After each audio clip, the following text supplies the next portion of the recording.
பிரதமர் Datuk Seri Anwar இப்ராஹிமின் மூத்த அரசியல் செயலாளர் ஷம்சுல் இஸ்கண்டா முகமது அகின் இன்று பதவி விலகியுள்ளார். தம்மால் மடானி அரசாங்கத்தின் நற்பெயருக்கு களங்கம் ஏற்படக்கூடாது என்பதற்காக பதவி விலகுவதாக சமூக வலைதளங்களில் வெளியிட்டுள்ள ஒரு அறிக்கையில் சம்சுல் தெரிவித்துள்ளார்.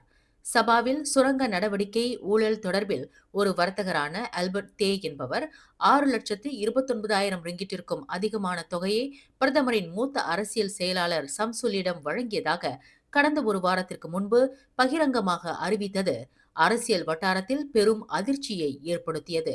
அத்துடன் மருத்துவமனை திட்டம் ஒன்று தொடர்பில் குத்தகையாளர் ஒருவருக்கு சிபாரிசு கடிதம் ஒன்றையும் தனிப்பட்ட முறையில் சம்சுல் வழங்கியதாக கூறப்படுகிறது.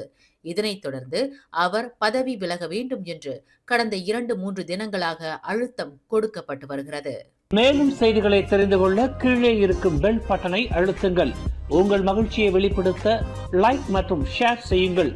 தொடர்ந்து திசைகளோடு இணைந்திருக்க சப்ஸ்கிரைப் செய்யுங்கள்.